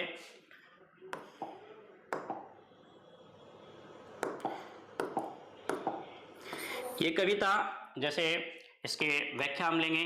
अंगना अंग से लिपटे भी आतंक अंक पर कांप रहे हैं, धनी वज्र गर्जन से बादल त्रस्त नयन मुख ढांप रहे हैं। जीर्ण बाहु है शीर्ण शरीर, तुझे बुलाता कृषक अधीर। ए विप्लव के वीर, चूस लिया है उसका सार, हाड़ मात्र ही है आधार, ए जीवन के पारावार। ये यानी कि इसकी जो कविता है हमारी बादल राग कविता, उस बादल राग कविता का ये भाग है, पद्यांश है। तो इसका यानी कि हम इसी प्रकार से व्याख्या करेंगे संदर्भ प्रसंग लिख करके। देखिए इसमें यानी कि जो किसान हैं, जो शोषित वर्ग है, जो यानी जो पूंजीपति लोग हैं, जो पैसे वाले लोग हैं, जो सामान्य लोगों का क्या कर रहे हैं, शोषण कर रहे हैं। अब क्रांति के आह्वान के कारण क्रांति आ रही है, बदलाव आ रहा है, बादल का आह्वान कवि कर रहे हैं। क्रांति के भय से वो लोग यानी कि अब डरे हुए हैं, भयभीत हैं, सशंकित हैं, शंका से ग्रस्त हो रहे हैं कि हमारा जो पैसा है वो यानी कि लूट न जाए, हमारा जो पैसा है वो कहीं पकड़ में न आ जाए। इस प्रकार से वो यानी अब घर में छुपे हुए हैं अपने बुरे कारनामों के कारण। वो लिखा है यहाँ पर, संदर्भ लिखेंगे, प्रसंग लिख देंगे और व्याख्या हम करेंगे। अंगना अंग से लिपटे भी, अंगना यानी कि अपनी स्त्रियों के अंगों से लिपटे भी, लिपटे रहते हैं, अपने स्त्रियों के अंगों से लिपटे हैं, अर्थात स्त्रियों के पास बैठे हुए हैं। आतंक अंक पर कांप रहे हैं और उस क्रांति के भय से आतंकित होकर के, भयभीत होकर के, डरे हुए होकर के कांप रहे हैं, डर रहे हैं कहीं पकड़ में न आ जाए। पूंजीपति लोगों जो पैसे का उन्होंने संग्रह कर रखा है वो डर रहे हैं। जो भ्रष्टाचारी लोग हैं, जैसे कि अब वर्तमान सरकार में भ्रष्टाचारी लोग का बहुत सारे पर्दे उखड़ रहे हैं जो पुरानी भर्तियां हैं उनसे संबंधित, तो इस प्रकार से वो यानी डरे हुए हैं। आतंक अंक पर कांप रहे हैं, आतंक अंक पर वो भयभीत हैं। धनी वज्र गर्जन से बादल, धनी लोगों पर वज्र के समान गर्जना करने वाले हैं बादल, अर्थात जो धनवान लोग हैं, जो पूंजीपति लोग हैं, उन पर गर्जना करके, क्रांति से बदलाव ला करके उनकी जो संपत्ति है उसको नष्ट करने के आह्वान के कारण वो अपना त्रस्त नयन मुख ढांप रहे हैं। नयन यानी कि आंख, नयन यानी आंख, और नय त्रस्त यानी भयभीत होकर के मुख अपना मुंह ढांप रहे हैं, यानी छुपा रहे हैं अपने मुख को और आंखों को क्या कर रहे हैं, छुपा रहे हैं, अर्थात भयभीत हैं, डरे हुए हैं। क्रांति के कारण वो यानी कि डरे हैं। जीर्ण भाव है शीर्ण शरीर, उनकी भुजाएं जीर्ण हो गई हैं, बिल्कुल कमजोर हो गई हैं। ये यानी कि उस किसान के लिए कहा है, जो शोषित वर्ग है उसके लिए कहा है कि वह बिल्कुल कमजोर सा हो गया है। शोषण के कारण उसका जो शरीर है बिल्कुल कुपोषण का शिकार हो गया है, दुबला पतला सा हो गया है, भुजाएं में यानी कमजोर हो गई है, भुजाएं जीर्ण यानी कि पुरानी हो गई है, कमजोर हो गई है। बाहु यानी कि भुजाएं, शीर्ण यानी कि शरीर बिल्कुल दुबला पतला हो गया है शरीर उसका। तुझे बुलाता कृषक अधीर, अधीर यानी कि अधैर्य को खोकर के, धैर्य को खोकर, अधीर होकर के, बड़ा उत्सुक होकर के कृषक यानी किसान तुझे बुला रहा है। हे बादल, हे क्रांति के बादल, हे क्रांति करने वाले बादल, तुम्हें वह क्या कर रहा है, आमंत्रित कर रहा है। ए विप्लव के वीर, विप्लव यानी कि क्रांति, हे विप्लव के वीर, हे क्रांति के वीर बादल, तुझे वह आमंत्रित कर रहा है, क्योंकि उसका शोषण हुआ है और उस शोषण के कारण चूस लिया है उसका सार, उसका सार को क्या कर लिया है, चूस लिया है, अर्थात उसका अत्यधिक क्या किया है, शोषण किया है। हाड मात्र ही है आधार, अब तो केवल उसका हाड मात्र ही शेष रह गया है, केवल वह बहुत दुबला पतला हो गया है। जीवन के पारावार, पारावार यानी होता है सागर या समुद्र, तो ये जीवन को देने वाले समुद्र तुम्हें वह यानी एक तरह से आधार मान करके वह आमंत्रित कर रहा है, तुम्हें बुला रहा है, तुम्हें यानी आने के लिए कह रहा है। इस प्रकार से हम इसका पूरे का यानी क्या करेंगे, व्याख्या करेंगे। इसी प्रकार से जिस प्रकार से हमने पहले के व्याख्याओं में की है, संदर्भ हम जैसे कि इसमें लिख देंगे। अंगना अंग से लिपटे भी, कोई सा भी जैसे भी प्रश्न है, प्रश्न 15 है तो 15 लिख देंगे इसको, और अंगना अंग इस प्रकार से लगा देंगे। पूरी व्याख्या नहीं लिखनी, पूरी जो पद्यांश है उसको हमें नहीं लिखना है, केवल ये बताना है कि हम इस पद की क्या कर रहे हैं, व्याख्या कर रहे हैं। अंगना अंग से ये लिख करके जीवन के पारावार हम लिख देंगे, जीवन के पारावार ये लिख करके हम उत्तर लिखेंगे, और उत्तर लिख करके इस प्रकार से हम लिखेंगे संदर्भ। संदर्भ में हम लिखते हैं कि ये जो पद्य हैं, ये जो व्याख्या है वो हमारी पाठ्य पुस्तक के किस भाग से ले गई हैं, तो हम लिख देंगे कि ये प्रस्तुत पद्यांश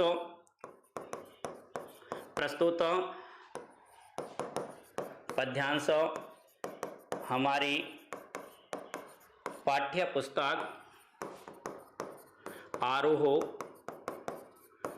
भाग 2 से उद्धृत है। इसके रचयिता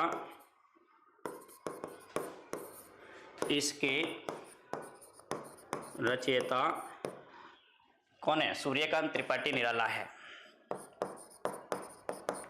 सूर्यकांत त्रिपाठी निराला है। इस प्रकार से यानी कि हम इसमें लिख देंगे। उसके बाद यानी कि हमें क्या लिखना है, उसी प्रकार से हमें फिर क्या लिखना है, प्रसंग लिखना है। प्रसंग में हमें ये बताना है कि इसमें जो शोषित वर्ग है वो शोषित वर्ग क्रांति का आह्वान कर रहा है और उस क्रांति के भय से जो पूंजीपति लोग हैं, जो यानी कि शोषण करने वाले लोग हैं, वो भयभीत हैं, डरे हुए हैं। तो इसमें इस प्रकार से यानी कि प्रसंग इसको 2-3 लाइन में लिख देंगे। उसके बाद हम लिखेंगे व्याख्या। व्याख्या लिख करके हम इसको जैसे अभी पढ़ा था हमने, पूरी व्याख्या को हमें विस्तार से लिखना है, जितना आप लिख सकते हैं अपने शब्दों में लिखना है। और उसके बाद लिखना है शब्दार्थ।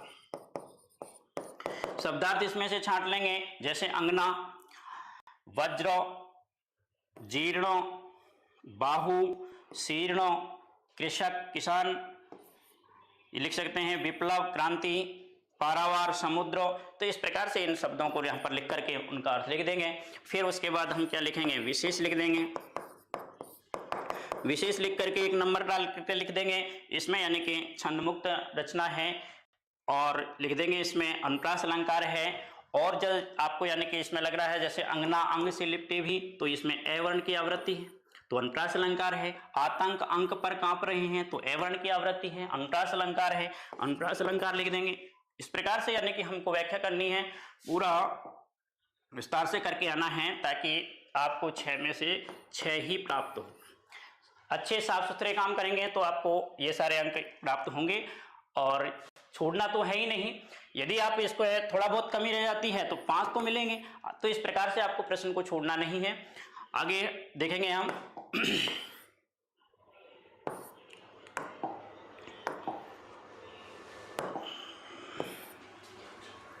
क्या हुआ अभी,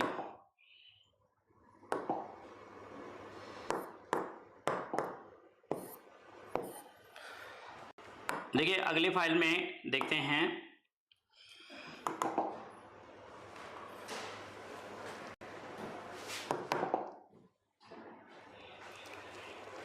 अगला चैप्टर है आपका गोस्वामी तुलसीदास। गोस्वामी तुलसीदास भी इंपॉर्टेंट चैप्टर है। आप इसे का जो परिचय है वो भी आपको याद करना है। सीधा चैप्टर है, परिचय भी सीधा है, आपको इसे याद करना है। तुलसीदास का जन्म 1932 ईस्वी में बांधा उत्तर प्रदेश जिले के राजापुर गांव में हुआ था। माना जाता है ये यानी कि जन्म विवादित है, यानी कि जन्म प्रमाणिक नहीं है, इसलिए यानी कि यहाँ ऐसा लिखा है, माना जाता है। इनके पिता का नाम आत्माराम दुबे, माता का नाम हुलसी देवी और इनकी प्रमुख रचनाएं जो रामचरितमानस है बहुत ज़्यादा चर्चित हैं। विनय पत्रिका, गीतावली, श्री कृष्ण गीतावली, दोहावली, कवितावली, रामाज्ञा प्रश्न, ये इनकी प्रमुख रचनाएं हैं। और भी कवि यानी रामचंद्र शुक्ल ने लगभग 12 ग्रंथों को यानी प्रमाणिक माना है, लेकिन यहाँ प्रमुख जो रचनाएं हैं वो आपको यही याद रखनी है, ज़्यादा विस्तृत आपको नहीं जाना है। और इनका जो निधन है 1900 नहीं है, ये 1623 ईस्वी में 1623 ईस्वी में इनका क्या हुआ, निधन हो गया था काशी में। विशेष में हम लिखेंगे, देखिएगा यानी कि परिचय जब छोटा है तो हम विशेष भी लिखना होता है, क्योंकि ताकि कम से कम ये जो शब्द हैं हमारे जो 50 से 60 से यानी कि 70 के शब्दों के बीच में इसका परिचय लिखना है तो इतने शब्द हो सकें, इसलिए यानी कि हम उसे में क्या लिखेंगे, विशेष भी लिखेंगे। तुलसीदास के बारे में, तुलसीदास की लोक शास्त्र दोनों में गहरी पैठ है। जीवन व जगत की व्यापक अनुभूति और मार्मिक प्रसंगों की उन्हें अचूक समझ है। जीवन के महत्व को समझते हैं, लोक मंगल की बातों को वो जानते हैं। उपमा अलंकार के क्षेत्र में जो प्रयोग वैशिष्ट कालिदास जी की पहचान रखता है, वही सांघ रूपक में यानी जो उपमा में क्षेत्र में कालिदास जी का स्थान है, वही स्थान सांघ रूपक अलंकार में तुलसीदास जी का है। उपमा कालिदासस्य, तो जिस प्रकार से उपमा के क्षेत्र में किसका स्थान है, कालिदास का स्थान है, उसी प्रकार से सांघ रूपक अलंकार आपने देखा है, पढ़ा होगा। रूपक अलंकार 2 प्रकार का होता है, एक तो निरंग रूपक और एक होता है सांग रूपक। तो तो ये रूपक, सांग रूपक अलंकार लिखने में कौन प्रसिद्ध हैं? तुलसीदास जी प्रसिद्ध हैं, इसलिए यानी कि इन्हें सांग रूपक के रूप में विशेष स्थान प्राप्त हुआ है, विशेष पहचान है। इसकी जो रचना है उसकी व्याख्या से संबंधित हम प्रश्न देखेंगे। देखिएगा,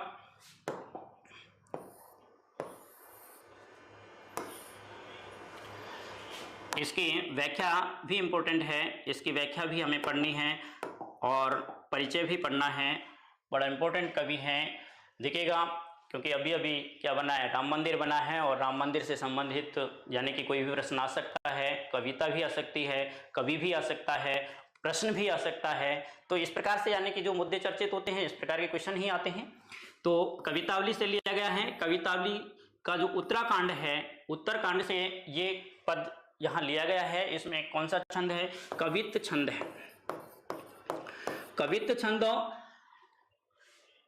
होता है, इसको यानी इसी प्रकार से पढ़ा जाना चाहिए, जैसे किसा भी किसान कुल बनिक भिखारी भाटो, चाकर चपल नट चोर चार चेटकी, पेट को पढ़त गुण गढ़त गिरी, चंडत गिरी, अटत गहन गानो एहन अखेटकी, ऊंचे नीचे करम धरम अधरम करी, पेट ही को पचत बेचत बेचा बेटकी, तुलसी बुझाए एक राम घनश्याम ही ते, आगे बड़ी वागी ते बड़ी है आग पेट की। तो इस प्रकार का यानी कि इसको हम पढ़ेंगे और इसका यानी कि व्याख्या करेंगे। जिसी प्रकार से जैसे हमने बताया था उसको लिख देंगे। पहले यहाँ किसी भी किसान लिख देंगे और फिर इस जो पद की लास्ट पंक्ति है आगे पेट की, वो लिख करके हम व्याख्या करना प्रारंभ कर देंगे। हम यहाँ समय का अभाव रखते हुए पूरा विस्तार से नहीं बता करके हम इसका केवल व्याख्या बताएंगे। देखिएगा, कि सभी किसान कुल बन के भिखारी भट, चाकर चपल नट चोर चार चेटकी, पेट को पढ़त गुण गढ़त चंडत गिरी एहनो, अटत गहन गानो एहनो अखेटकी, ऊंचे नीचे करम धरम अधरम करी, पेट ही को पचत बेचत बेट बेटकी। तुलसीदास जी ने उस समय की स्थिति को वर्णित करते हुए बताया है कि बहुत यानी कि गरीबी है, बहुत दरिद्रता है, लोगों को काम नहीं मिल रहा है, लोग बेरोजगार की श्रेणी में घूम रहे हैं। और उस समय भी जो स्थिति थी उसका यानी कि मार्मिक चित्रण उन्होंने किया है कि सभी यानी कि जो मजदूर वर्ग है, मजदूर जो यानी कि काम धंधा करता है वो मजदूर, किसान कुल, किसान का परिवार, बनिक व्यापारी, भिखारी जो भीख मांग करके अपने उदर पूर्ति का काम करते हैं वो, भाट यानी जो भाट हैं जो वृदावली गाते हैं, राजा महाराजाओं के यहाँ रह करके अपना जीविकोपार्जन करते हैं, चाकर जो नौकर हैं, चपल नट जो चंचल नट हैं, चोर जो चोरी करके अपने उदर की पूर्ति करते हैं, चार यानी होता है दूत, चेटकी यानी होता है बाजीगर। तो ये बाजीगर, तो ये मजदूर किसान कुल के परिवार के जो लोग हैं वो बनिक, बनिया, व्यापारी, भिखारी, भाट, चाकर, चपलनट, चोर, दूत, चेटकी यानी बाजीगर लोग सभी अपने अपने कार्यों में रत हैं, सभी अपने अपने कामों में लगे हुए हैं, सब अपने पेट के लिए यानी कि काम कर रहे हैं, पेट के लिए यानी कि सब काम अपने अपने कार्यों में लगे हुए हैं। पेट को पढ़त, और पेट के लिए ही पढ़ते हैं हम सब, पेट के लिए ही, यानी कि जैसे आप पढ़ाई कर रहे हैं तो सब किसके लिए कर रहे हैं? पेट के लिए, कि अच्छा यानी कि करियर फिक्स हो जाए आपका, अच्छा जगह पर आप पहुंच जाए। तो पेट को पढ़त गुणत गढ़त, गुण गढ़त यानी विभिन्न प्रकार की कलाओं को सीख लेते हैं। चंडत गिरी, गिरी यानी होता है पर्वत, पर्वत पर, चंडत यानी चढ़ जाते हैं, पहाड़ों पर चढ़ जाते हैं, अपनी जान की परवाह न करके भी पहाड़ों पर चढ़ जाते हैं। इस पेट की आग को शांत करने के लिए पहाड़ों का भी, पर्वतारोही जैसे लोग होते हैं तो वो पर्वतारोही अपने पेट के लिए चढ़ जाते हैं। अटत यानी कि घूमते रहते हैं। अहन गहन गन, गहन गन यानी होता है गहन, घने जंगलों में, घने वनों में। अहन यानी कि दिन रात, अखेट की यानी शिकारी की तरह, अखेट की यानी शिकारी की तरह, शिकार, शिकारी की तरह क्या करते हैं? घूमते रहते हैं, भटकते रहते हैं पेट की आग को शांत करने के लिए। लोग पेट की आग को शांत करने के लिए ही ऊंचे नीचे कर्म, अच्छे और बुरे कर्मों को करने लगते हैं। अच्छे कर्म करते हैं, कुछ लोग अच्छे करते हैं, कुछ बुरे करते हैं। धर्म और अधर्म करी, और धर्म और अधर्म की बातों को करने लगते हैं। धर्म को पर चलते हैं बहुत से लोग अधर्म पर भी यानी कि चल देते हैं। अधर्म पर भी यानी कि एक तरह से अनैतिक कार्यों को भी कर लेते हैं, क्योंकि उनकी पेट की भूख है, उसको शांत करने के लिए वो इस प्रकार के अधर्म के अनैतिक जो कार्य हैं उनको भी अपना लेते हैं। तुलसीदास जी कहते हैं पेट ही को पचत, पेट की आग को ही पचाने के लिए, पेट के लिए ही, पेट की भूख को ही शांत करने के लिए बेचत तो बेटा बेट की। लोग तो बेटा और बेटी को भी बेच देते हैं, बेटा और बेटी तक का यानी कि क्या कर देते हैं, व्यापार कर देते हैं, उनको भी बेच देते हैं। जैसे वर्तमान परिप्रेक्ष्य में हमारा जो यानी कि समाज है वो दहेज प्रथा लेता है, तो इसी प्रकार का यानी कि बेटा बेटी को भी क्या कर रहा है, बेच रहा है, पेट की आग को शांत करने के लिए। तुलसीदास जी कहते हैं तुलसी बुझाई एक राम घनश्याम ही थे। तुलसीदास जी कहते हैं कि इस पेट की आग को तो राम रूपी घनश्याम ही, रूपक अलंकार है, राम रूपी घनश्याम ही शांत कर सकते हैं। जो ये पेट की आग कैसी है, आगी बड़ी बागी ते बड़ी है आग पेट की। ये पेट की आग तो बड़वा नल से भी बड़ी है। बड़वा नल जो जंगल में यानी कि एक तरह से पानी में लगने वाली आग, पानी में लगने वाली आग होती है, पानी में लगने वाली आग को क्या कहते हैं, बड़वा नल कहते हैं। आग 3 प्रकार की होती हैं, बड़वा नल, जठराग्नि और यानी दावा नल। जो जंगलों में लगती है वो दावा नल कहलाती है, जो समुद्रों में लगती है, वो जल पर लगती है, वो बड़वा नली कहलाती हैं। और जठराग्नि जो हमारे पेट में लगती है, तो ये पेट की आग को शांत करने के लिए वो यानी राम रूपी घनश्याम की ही आवश्यकता होगी। तुलसीदास जी कहते हैं कि इस पेट की आग तो, ये पेट की आग तो समुद्र में लगने वाली आग से भी बढ़कर है। इसको तो भगवान राम की कृपा ही क्या कर सकती है, बुझा सकती है, शांत कर सकती है। तो इस प्रकार से इसकी व्याख्या आपको करनी थी। याद समझ में आ गया होगा, बहुत सीधा सा है, इंपॉर्टेंट है, आपको याद करना है। दूसरा हमारा जो यह पद है वो देखिएगा, ये हमारा दूसरा पद है, इसमें सवैया है।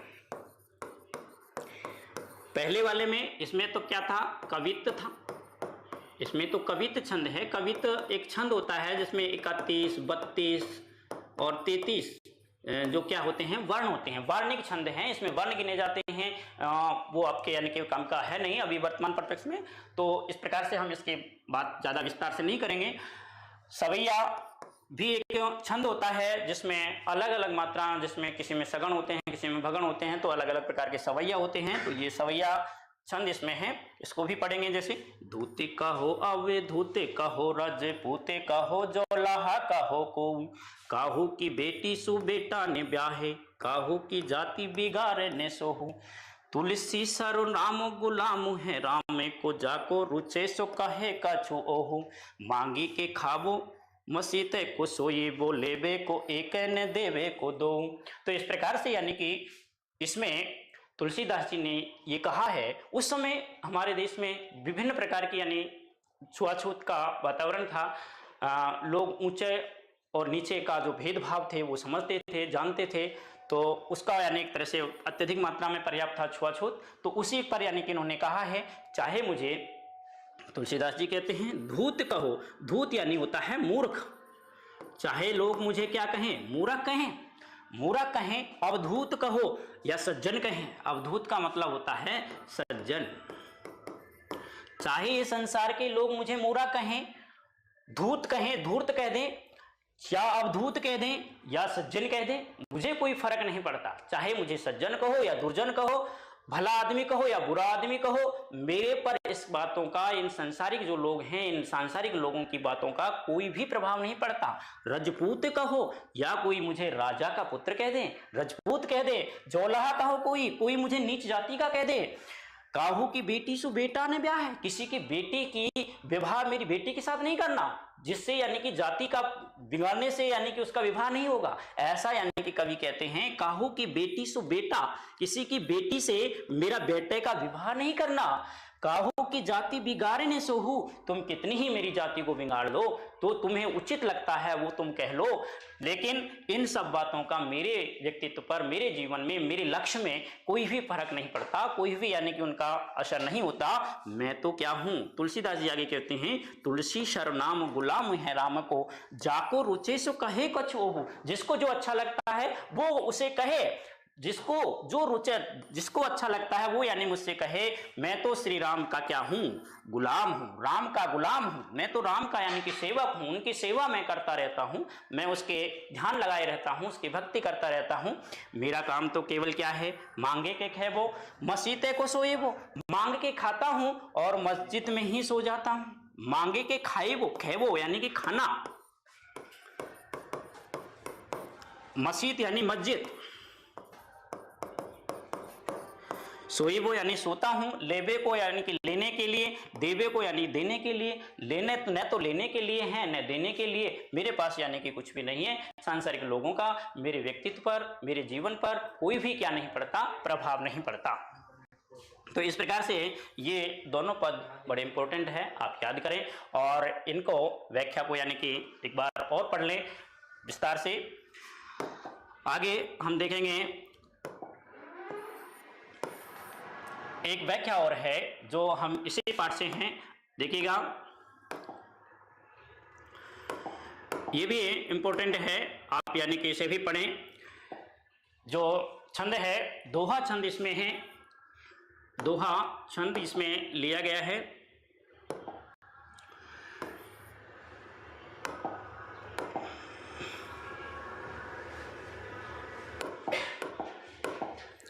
दोहा इसमें है। दोहा छंद की ये विशेषता होती है, ये 13-11 मात्रा पर क्या होती है, यति होती है, रुकना होता है। और यानी कि ये छंद होता है 13 मात्रा पहले चरण में आएगी, फिर दूसरे चरण में 11 आएगी, फिर 13 आएगी, फिर 11 आएगी। इसी प्रकार से ये चौपाई छंद है। इस चौपाई छंद की विशेषता होती है कि इसके प्रत्येक चरण में 16 मात्रा होती है। तो ये मात्रिक छंद हैं, दोनों ही मात्रिक छंद हैं। और ये दोहा और चौपाई इनमें छंद हैं। पहले का जो था, पहले वाला कविता था, उससे दूसरे वाला सवैया था, ये यानी कि दोहे हैं और इनमें क्या है, चौपाई छंद है। देखिएगा, देखते हैं इसके व्याख्या देखते हैं। दोहा यानी कि पाठ के प्रारंभ में ही लक्ष्मण मूर्छा राम का विलाप, लक्ष्मण मूर्छा और राम का विलाप। लंका में लक्ष्मण मूर्छित हो जाते हैं, मेघनाथ की शक्ति से वो प्रहार से घायल हो जाते हैं। ऐसी स्थिति में उन्हें यानी एक तरह से वैद्य को बुलाया जाता है। वो वैद्य सुषेण नाम के वैद्य को ला करके वो यानी कि कहते हैं कि सूर्योदय से पहले संजीवनी जो बूटी है वो लेकर के कोई आ जाए तो ये जो लक्ष्मण जी हैं वो क्या हो जाएंगे, जीवित हो जाएंगे। अन्यथा सुबह सूर्योदय हो गया तो ये इनका जीवन बचना एक तरह से बहुत गलत यानी होगा, यानी बच नहीं पाएंगे। तो इस प्रकार से वो जब हनुमान जी उस पहाड़ पर जाते हैं और वो लेकर के आते हैं संजीवनी बूटी लेकर के, जब वो समझ में नहीं आ रहा उनको कि इस प्रकार से कौन सी संजीवनी बूटी है, बहुत सारा यानी कि वहाँ पर जो प्रतीक थे बताए, वो ये कन्फ्यूज हो गए और इस प्रकार से फिर वो पहाड़ को ही उठा लाए, समय को न बर्बाद करते हुए वो पहाड़ उठा करके जब वो लंका पहुँचने वाले थे तो अयोध्या से रात्रि के समय वो निकल रहे थे। उस समय भरत क्या कर रहे थे, अयोध्या में पहरा दे रहे थे। उस पहरा देते समय भरत ने ये सोचा कि ये कोई राक्षस है जो कोई आग का अंगारा लेकर के मेरी अयोध्या के ऊपर से जा रहा है और ये मेरी अयोध्या को ही नष्ट कर देगा। ऐसा समझ करके भरत ने उसे बाण दे करके नीचे गिरा दिया और यानी कि जब वो नीचे आए उतरे तो वो कहते हैं राम राम की ध्वनि सुन करके वो आते हैं, दोनों मिलते हैं, उनको पूरा प्रसंग सुनाते हैं और वो जब कहते हैं कि तुम मेरे बाण पर बैठ जाओ, भरत यानी कि हनुमान जी को कहते हैं कि तुम मेरे बाण पर बैठ जाओ, मैं तुम्हें पर्वत सहित ही कहाँ पहुंचा दूंगा, लंका पहुंचा दूंगा। तो ऐसे उस प्रसंग में हनुमान जी उस भरत को कहते हैं। इसके बाद वो कहते हैं, दोहा छंद है, दोहे की लय में ही पढ़ेंगे। तब प्रताप उरि राखि प्रभु, जय हूं नाथ तुरंत, अस कहीं आय सुपाय पदो, बंदी चले हनुमंत। भरत बाहुबलशील गुनु, प्रभु पद प्रीति अपार, मन में हूँ जाति सराहतो, पुनि पुनि पवन कुमारो।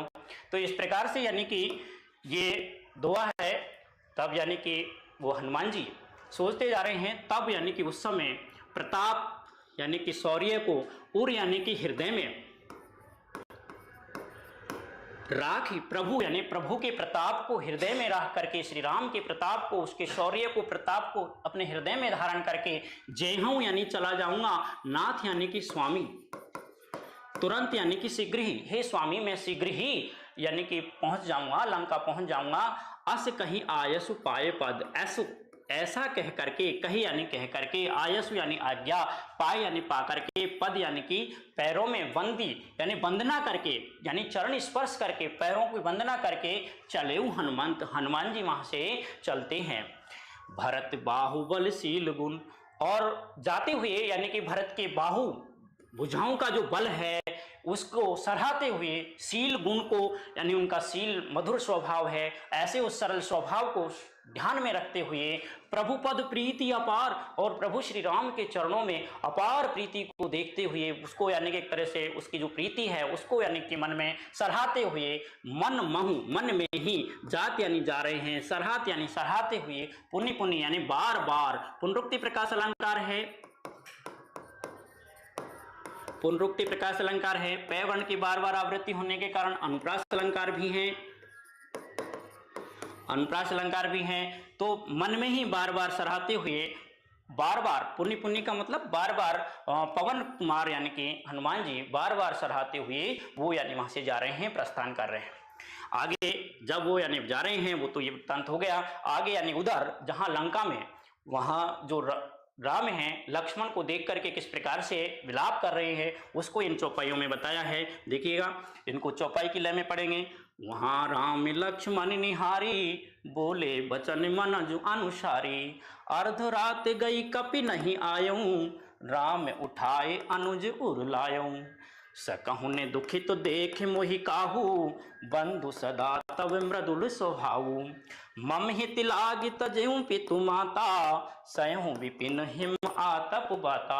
तो इस प्रकार से यानी कि वह कहते हैं वहां यानी कि उधर लंका में,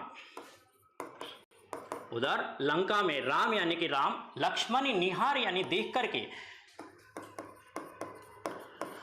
निहार यानी कि देख करके, उधर जो लक्ष्मण मूर्छित पड़े हैं, ऐसे उस मूर्छित अवस्था में लक्ष्मण जी उसको देख करके बोले, वहां यानी जो उपस्थित लोग थे, वानर सेना थी, उसमें इस प्रकार से बोले, बचन मनुज अनुसारी, मनुष्य का, मनुष्य का अनुसरण करते हुए, मनुष्य की समय संपूर्ण संसार को चलाने वाले जो भगवान हैं वो भी मनुष्य की तरह लीला कर रहे हैं और मनुष्य की तरह रोने लगते हैं। मनुष्य का अनुसरण करते हुए, मनुष्य का अनुसरण करते हुए इस प्रकार से बोले, अर्ध रात गई कपि नहीं आयो, अरे आधी रात व्यतीत हो गई, अभी हनुमान जी आए नहीं।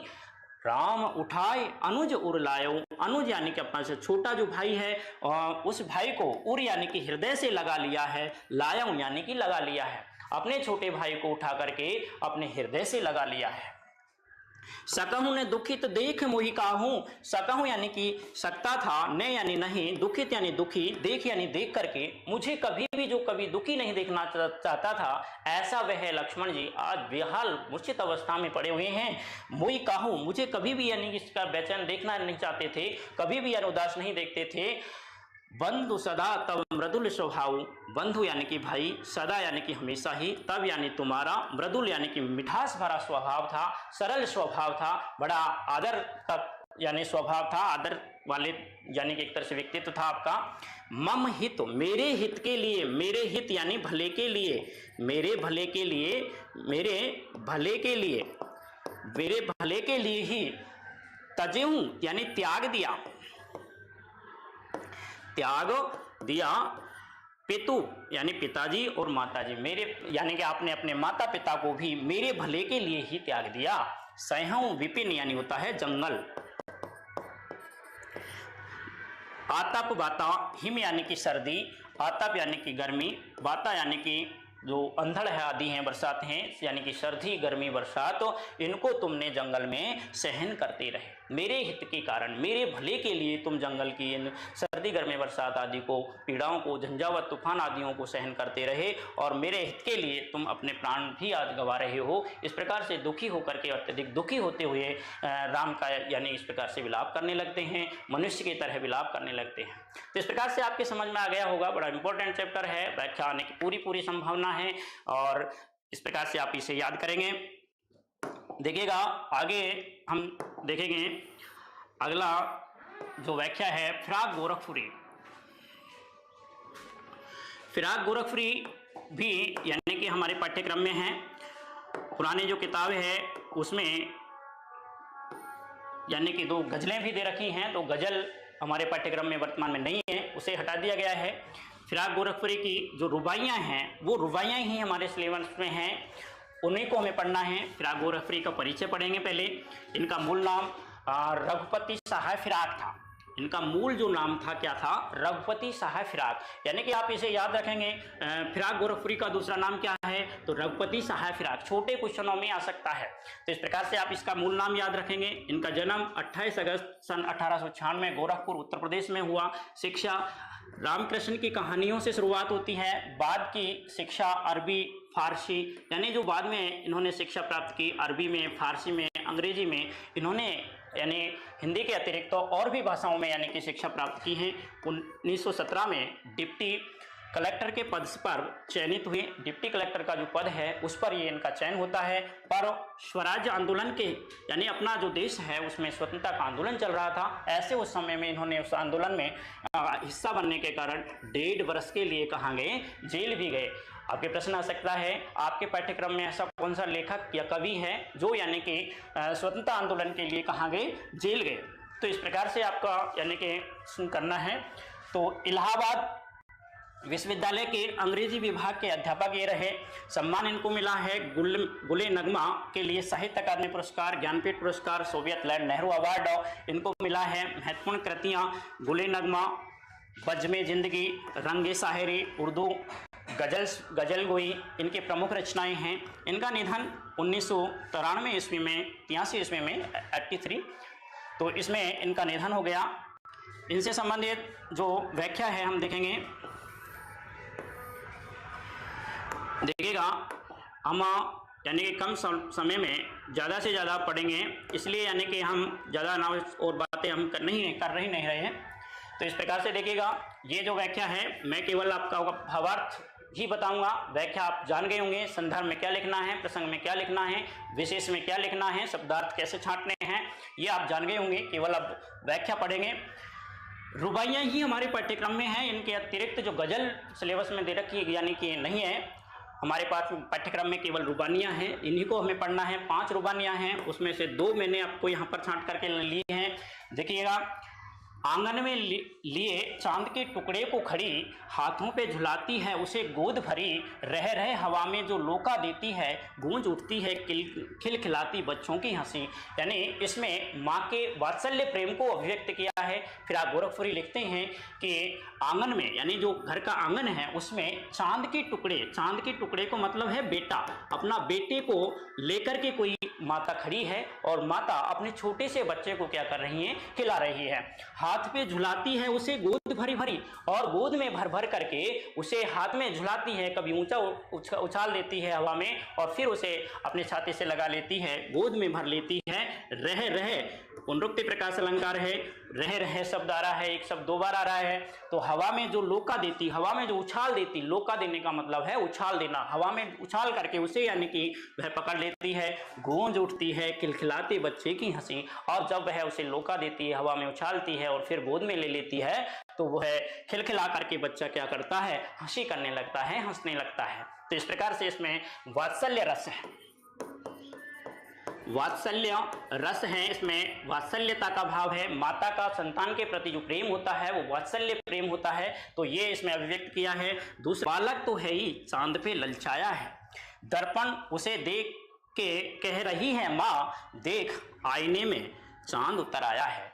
तो इस प्रकार से यानी कि वह बालक जो छोटा बच्चा है जिद करता है, छोटा बालक जिद करता है और उस जिद के कारण वह यानी कि इस प्रकार से बताया है कि आंगन में ठुनक रहा है, आंगन में यानी कि वह ठुनक रहा है, जिद कर रहा है, रो रहा है।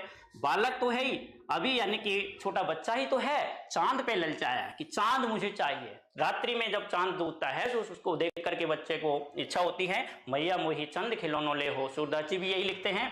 तो इस प्रकार से चांद पे ललचाया है, दर्पण देके। अब माँ के सामने समस्या हो गई कि वह उसे कैसे यानी कि रोते हुए को रोके, तो वो क्या करती है, एक दर्पण लेती है यानी कि कांच लेती है और उस कांच में उसे बालक को देकर के कहती है कि देख ये आईने में, दर्पण उसे दे के कह रही है माँ, माँ कहती है देख आईने में चांद उतर आया है। आईना यानी होता है कांच, यानी कि इसका भी अर्थ कांच का है, उर्दू का शब्द है।